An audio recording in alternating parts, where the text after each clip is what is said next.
Hello traders, options trading channel में आपका स्वागत है। और आज हम सीखेंगे कैसे नैरेटिव बनाया जाता है। नैरेटिव मतलब हम ये देखेंगे कि प्राइस एक्शन को देखते हुए किस तरीके से मार्केट में हम अपनी डायरेक्शनैलिटी डिसाइड करेंगे। डायरेक्शनैलिटी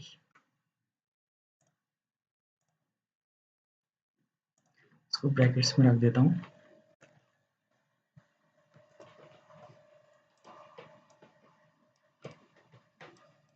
सबसे पहले तो जो नैरेटिव डिसाइड करने के लिए सबसे प्राइम फैक्टर होता है वो होता है हायर टाइम फ्रेम में देखना। यानी कि आप डेली टाइम फ्रेम से स्टार्ट करेंगे और उस हिसाब से ही नैरेटिव बिल्डअप करना शुरू करेंगे और उसके बाद जाकर के आप लोअर टाइम फ्रेम में जाएंगे। तो जो भी मैं अभी ये नैरेटिव डिज़ाइन करने के लिए आपको चीज़ें बताऊंगा वो सब चीज़ इसी सीक्वेंस में फॉलो होगी कि पहले हायर टाइम फ्रेम में देखना है, उसके बाद लोअर टाइम फ्रेम में देखना है फ्रैक्टल नेचर का यूज़ करते हुए। तो इसमें सबसे पहला जो बिल्डिंग ब्लॉक आता है नैरेटिव बनाते में वो आते हैं सबसे पहले आपके ऑर्डर ब्लॉक्स। तो फर्स्ट पॉइंट तीनों लिख देता हूँ मैं। सबसे पहले आते हैं आपके ऑर्डर ब्लॉक्स,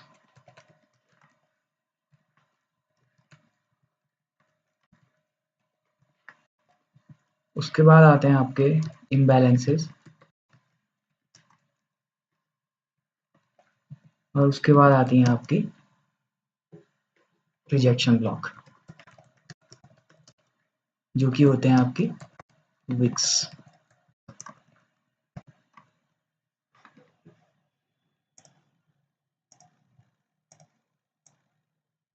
इसमें मैंने एम टी सी और सी लिखा है क्योंकि इनका बहुत बड़ा रोल है। एम टी मतलब मीन थ्रेशोल्ड, सी मतलब कॉन्सिक्वेंट एनक्रोचमेंट।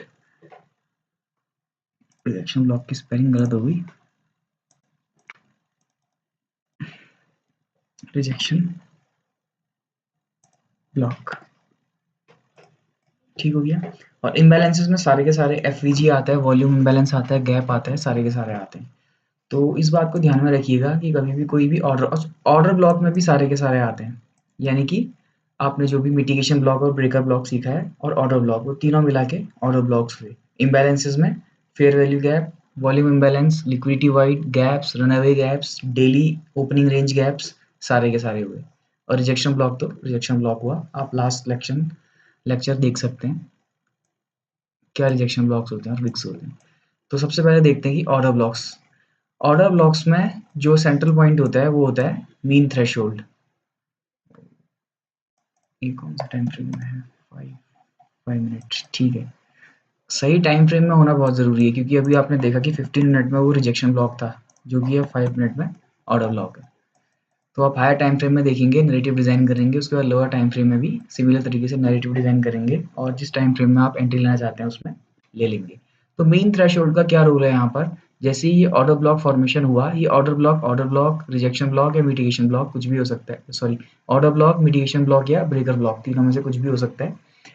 उसका जो भी मीन थ्रेशोल्ड पॉइंट है वहाँ पर से प्राइस किस तरीके से रिजेक्ट कर रहा है, ये आपका नैरेटिव डिज़ाइन करने में सबसे पहला स्टेप होता है। यहाँ पर देखते हैं आप कि इसने इसके मीन थ्रेशोल्ड को कितनी स्ट्रिक्टली रिजेक्ट किया है। Most of the time price ने ऑर्डर ब्लॉक के लोअर पार्ट में गुजारा है और जैसे ही ये इसके हायर पार्ट में जाने लगा तो एकदम से प्राइस ने रिजेक्ट किया है।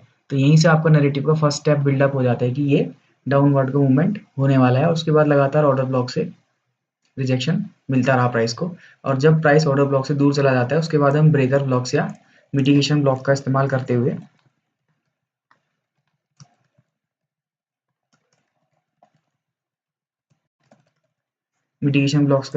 हुए कंटिन्यूएशन प्राइस में कंटिन्यूटी ढूंढते हुए उसमें एंट्री बना सकते हैं। और इनके भी मीन थ्रेशोल्ड्स में से प्राइस कैसे रिजेक्शन ले रहा है उससे हम एंटिसिपेट कर सकते हैं कि हमारा नैरेटिव सही है या गलत। एक और एग्जांपल देखते हैं।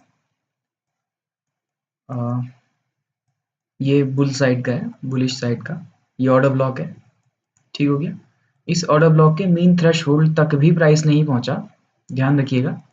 ऑर्डर ब्लॉक के हाई को ही टैप करने के बाद मीन थ्रेशोल्ड तक भी नहीं पहुंचा और प्राइस जंप कर गया। तो इससे पता चलता है कि काफ़ी एक स्ट्रॉन्ग नैरेटिव है यहाँ पर प्राइस का कि वो अपसाइड को मूवमेंट दे सकता है।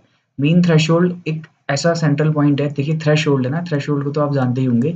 जिस थ्रेशोल्ड को पार नहीं कर पा रहा है प्राइस, तो इसका मतलब कितना स्ट्रांग है, वहां तक टच भी नहीं कर पाया, तो इतना स्ट्रांग है प्राइस की उसको रिजेक्ट कर जा रहा है, इसलिए इसका नाम थ्रेशोल्ड रखा गया है। मीन इसलिए क्योंकि ये इसके सेंटर में है कैंडलस्टिक के। तो मीन थ्रेशोल्ड तक भी प्राइस नहीं पहुंच पाया और उसने रिजेक्ट कर दिया, तो इस तरीके से यहाँ पर आप नैरेटिव बिल्डअप आप कर सकते हैं कि प्राइस यहाँ से ऊपर को मूवमेंट कर सकता है और फिर से एक बार आप ब्रेकर्स या फिर मिटिगेशन ब्लॉक का इस्तेमाल करते हुए प्राइस को कंटिन्यू होता हुआ देख सकते हैं इस तरीके से। ठीक हो गया। तो ये हो गया हमारे ऑर्डर ब्लॉक्स का मीन थ्रेशोल्ड, कैसे हमारे नेगेटिव बिल्डअप के काम आता है। ये देखिए यहाँ पर फिर से सेम जो ऑर्डर ब्लॉक था उसमें प्राइस ने बिल्कुल मीन थ्रेशोल्ड को किस तरीके से रिजेक्ट किया हुआ है ना। थोड़ा बहुत समय प्राइस ने ऑर्डर ब्लॉक के डाउन साइड में बिताया, लेकिन ऊपर जो है उसमें बहुत ज़्यादा टाइम स्पेंड नहीं कर रहा है और एकदम से वहाँ से रिजेक्शन ले रहा है प्राइस। तो यहाँ से भी एक नेगेटिव बिल्डअप हो सकता है कि प्राइस डाउनवर्ड मूवमेंट दिखा सकता है। ठीक हो गया। सेम तरीके से 26 का डिस्कस फिर करेंगे। पहले इम्बैलेंसेस देख लेते हैं। इम्बैलेंसेस के जो मिडिल पॉइंट होता है उसको कहते हैं कॉन्सिक्वेंट एनक्रोचमेंट। ध्यान रखिएगा, इन दोनों को मिक्स मत कीजिएगा। ऑर्डर ब्लॉक्स में जो मिडिल पॉइंट होता है उसे मीन थ्रेशोल्ड कहा जाता है और इम्बैलेंसेस में जो मिडिल पॉइंट होता है उसे कॉन्सिक्वेंट एनक्रोचमेंट कहते हैं। रिजेक्शन ब्लॉक और विक्स जो होती है उनके भी मिडिल पॉइंट को कॉन्सिक्वेंट एनक्रोचमेंट ही कहा जाता है। अभी के लिए ये सब आप जैसे इनका स्ट्रक्चर वगैरह याद कर रहे हैं, उसके बाद हम थ्योरी अगर हम डिस्कस करेंगे तो ऐसा होता क्यों है वो चीज़ हम फिर देखेंगे आगे आकर के। अभी के लिए सिर्फ स्ट्रक्चर ऐसे याद कर लीजिए। हम देखते हैं ये है कॉन्सिक्वेंट एनक्रोचमेंट, ये एक इम्बैलेंस है, उसके कॉन्सिक्वेंट एनक्रोचमेंट से ये इसे कहा जाता है मोहॉक। ऐसा है कि प्राइस एकदम से इम्बैलेंस के अंदर ही रहते रहते ही रिजेक्ट इसको नहीं किया, जब भी इसको सरपास कर जाता है प्राइस तो वो होता है मोहॉक होता है और ये भी अलाउड होता है। तो काफ़ी जो भी वॉयलेंट मार्केट होते हैं, साइडवेज मार्केट होते हैं, उनमें ये चीज़ें अक्सर दिखाई देती हैं। तो प्राइस ने किस तरीके से कॉन्सिक्वेंट एनक्रोचमेंट के नीचे रहते रहते ही ऊपर जैसे ही जाता है तो इमीडिएट रिजेक्शन मिलता है प्राइस को और नीचे ही ज़्यादातर समय प्राइस ने बिताया और ये एक नैरेटिव डिज़ाइन करने में हमारा हेल्प कर सकता है कि प्राइस का मूवमेंट अब डाउन साइड होने वाला है। यहाँ देखिए ये कॉन्सिक्वेंट एनक्रोचमेंट से किस तरीके से रिजेक्शन लिया हुआ है और ये कॉन्सिक्वेंट एनक्रोचमेंट तक जा भी नहीं पाया और पहले ही डाउन साइड हो गया। तो यहाँ पर से हमें क्लू मिल जाता है कि प्राइस जो है काफ़ी रिजेक्ट कर रहा है हमारे इम्बैलेंस को, जो कि एक एफवीजी है। सिमिलर तरीके से कॉन्सिक्वेंट एनक्रोचमेंट लिक्विडिटी वॉइड और रनअवे गैप वगैरह और वॉल्यूम इम्बैलेंस इनका भी होता है। यहाँ पर से रिजेक्शन के बाद अगले दिन सीधे गैप डाउन ही मार्केट ओपन हो गया और ये देखिए यहाँ पर। तो कॉन्सिक्वेंट एनक्रोचमेंट भी मीन थ्रेशोल्ड की तरह ही एक मेजर होता है कि किस स्ट्रेंथ की जो है मार्केट में हमारी जो नैरेटिव है वो रहने वाला है। ये कॉन्सिक्वेंट एनक्रोचमेंट तक भी नहीं पहुंच पाया और पहले ही घूम गया, इसका मतलब काफ़ी ज़्यादा हैवी मार्केट था और इस हैवीनेस का रिजल्ट ये दिखा कि अगले दिन गैप डाउन हुआ और उसके बाद काफ़ी डाउन साइड चला गया। ठीक हो गया। सेम तरीके से ये भी है कि इस इम्बैलेंस के यहाँ पर होते हुए भी मार्केट बिना इसको ट्रेड किए ऊपर से ही बिना इसको टैप किए भी ऊपर चला गया। तो ये भी एक मेजर होता है कि अगर इम्बैलेंस तक आना भी मार्केट ने ज़रूरी नहीं समझा और सीधे ऊपर चला गया, तो ये भी बता देगा कि कितना स्ट्रेंथ है मार्केट में और ये चलता चला गया एक वन साइडेड। ठीक हो गया। और कोई एग्जांपल?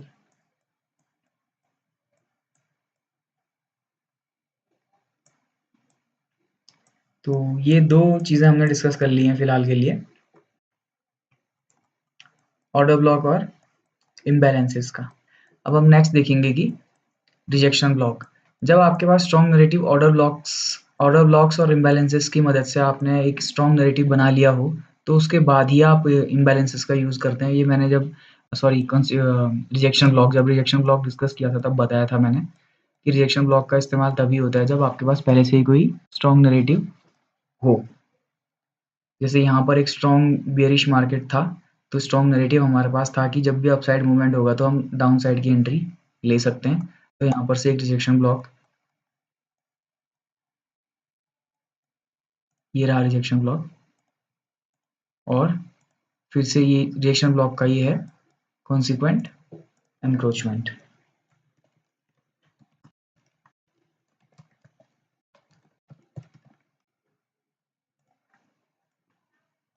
ये है रिजेक्शन ब्लॉक का कॉन्सिक्वेंट एनक्रोचमेंट, और यहाँ को टैप करते हुए मार्केट ने रिजेक्ट किया। और पहले से अगर आपका नैरेटिव है तभी इसमें एंट्री बन सकती है, वरना ये काफ़ी रिस्की हो जाता है। जैसे सच्चाई दिखाता हूँ मैं आपको, इसको भी यहाँ पर रिजेक्शन ब्लॉक समझा जा सकता था, लेकिन क्या हुआ, मार्केट ने इसे रिजेक्ट करते हुए, क्योंकि इसके ठीक ऊपर ही स्टॉप लॉस प्लेस होता है, तो स्टॉप लॉस हिट कर दिया होता। ठीक हो गया। तो नैरेटिव जब तक आपके पास नहीं है और कोई प्रॉपर पॉइंट ऑफ इंटरेस्ट में यहाँ पर मार्केट नहीं पहुंचा हुआ है, तब तक रिजेक्शन ब्लॉक का यूज़ हम नहीं कर सकते हैं। और जब हम करते हैं तो काफ़ी बेनिफिशियल रहता है, क्योंकि इसमें रिस्क टू रिवॉर्ड रेशियो काफ़ी अच्छा रहता है। सबसे बेहतरीन जो रिस्क रिवॉर्ड रेशियो रहता है वो हमेशा रिजेक्शन ब्लॉक में ही रहता है, क्योंकि आप लगभग टॉप पे सेल साइड की एंट्री बनाते हैं और लगभग बॉटम पे आप बाई साइड की एंट्री प्लान करते हैं रिजेक्शन ब्लॉक में। तो और देखते हैं यहाँ पर कोई बुल साइड का रिजेक्शन ब्लॉक मिलता है, तो ये भी एक रिजेक्शन ब्लॉक है, लेकिन इसमें क्या हुआ है, मोहॉक यहाँ पर देखने को मिल रहा है, इसने सरपास प्राइस ने किया हुआ है। जब भी ज़्यादा वॉयलेंट मार्केट होता है, मैंने पहले ही बताया अभी कि वॉयलेंट मार्केट होगा तो मोहॉक देखने को मिल सकता है, लेकिन एक बार में जब टैप करने के बाद मार्केट ने हमारे रिजेक्शन ब्लॉक को वैलिडेट कर दिया ना, वैलिडेट किया, तो नेक्स्ट टाइम आप फिर फेयरलेस एंट्री यहाँ पर ले सकते हैं रिजेक्शन ब्लॉक में। उससे रिस्क रिवॉर्ड रेशियो काफ़ी ज़बरदस्त रहता है। ये इकलौता ऑर्डर ब्लॉक या फिर पॉइंट ऑफ इंटरेस्ट है, पीडी एरेज ऐसा है जो सबसे बड़ा रिस्क टू रिवॉर्ड रेशियो हमारे साथ रखता हुआ है। ठीक हो गया। और सबसे ज़्यादा सेंसिटिव पॉइंट्स जो होते हैं इन सभी के ऑर्डर ब्लॉक्स, इम्बैलेंसेस और रिजेक्शन ब्लॉक्स के, विक्स के, वो होते हैं इम्बैलेंसेस और विक्स की कॉन्सिक्वेंट एनक्रोचमेंट और ऑर्डर ब्लॉक्स का मीन थ्रेशोल्ड। तो शायद आपको समझ में आ गया होगा कि किस तरीके से नैरेटिव बिल्डअप किया जाता है, या फिर डायरेक्शनैलिटी डिसाइड की जाती है मार्केट की, इन सभी को देखते हुए और इनके मीन थ्रेशोल्ड से या कॉन्सिक्वेंट एनक्रोचमेंट से किस तरीके का प्राइस बिहेव कर रहा है। ठीक है। एक और यहाँ पर ये दिख रहा है, ये नहीं, रिजेक्शन ब्लॉक नहीं है अभी तो नहीं। और ठीक है, कोई और एग्जांपल अगर 1 मिनट में दिखता है तो ठीक है, नहीं तो ये रहा रिजेक्शन ब्लॉक।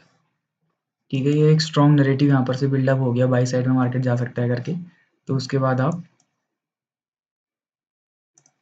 ये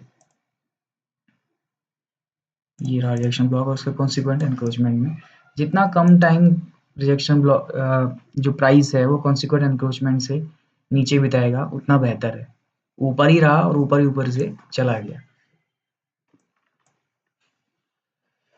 एक रिजेक्शन ब्लॉक यहाँ पे भी डिज़ाइन हो सकता था, लेकिन ये क्या होता है, इसमें आपको मोहॉक देखने को मिलता है और प्राइस जो है उससे बाहर एक बार को आया। लेकिन फिर अगेन जो मैंने आपसे कहा कि फर्स्ट टाइम अगर कंफर्मेशन, एक बार वैलिडेशन अगर आपको रिजेक्शन ब्लॉक का मिल गया, तो सेकंड टाइम आप बेझिझक एंट्री ले सकते हैं। और उसके बाद ये देखिए, सबसे ज़्यादा जो रिस्क रिवॉर्ड रेशियो रहने वाला है वो रिजेक्शन ब्लॉक्स का ही रहेगा, लेकिन ये काफ़ी एक्सपीरियंस के बाद ही इसमें जाके एंट्री बन सकती है। अभी शुरुआत में एज अ बिगिनर मैं ये सजेस्ट नहीं करूँगा कि किसी भी तरीके से रिजेक्शन ब्लॉक का यूज़ किया जाए।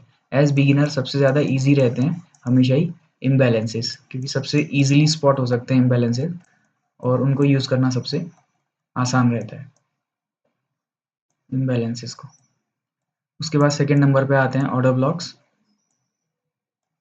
और लास्ट में जब वो काफ़ी ज़्यादा एक्सपीरियंस आता है उसके बाद, तब हम रिजेक्शन ब्लॉक्स का यूज़ करते हैं। तो इसमें नैरेटिव बिल्डअप करना जो है वो सबसे ज़्यादा इम्पोर्टेंट पार्ट होता है, क्योंकि आपके पास नैरेटिव होगा तभी आप मार्केट को एक मीनिंगफुल तरीके से देख पाएंगे। आपके पास नैरेटिव ही नहीं है तो आप सिर्फ ये सोचते रह जाएंगे कि बस ये तो रैंडम है, कहीं से भी ऊपर नीचे जा रहा है ना। अगर आपके पास नैरेटिव नहीं होगा, डायरेक्शन नहीं होगी, तो आप कहेंगे अरे यहाँ से कैसे ऊपर चले गया, यहाँ से कैसे नीचे चला गया। अगर आपके पास नैरेटिव होगा तो आपको पता रहेगा कि यहाँ पर से क्यों नीचे जा रहा है और यहाँ पर से क्यों ऊपर को जा रहा है मार्केट, क्योंकि आपके पास इनकी हेल्प से नैरेटिव बिल्डअप होगा।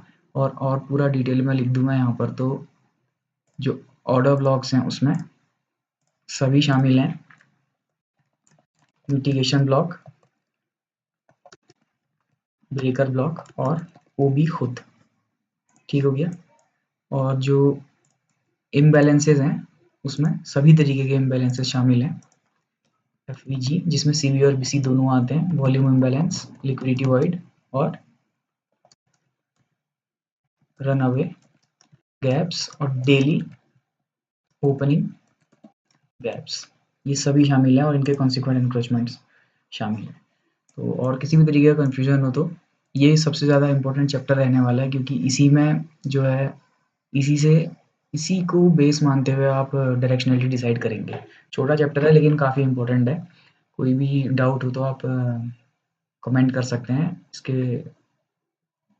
लिए दूसरा हम वीडियो डिज़ाइन कर देंगे उसके फिर से, कोई भी डाउट हो उसको समझाने के लिए। थैंक्स फॉर वॉचिंग, सब्सक्राइब करना ना भूलिएगा चैनल को।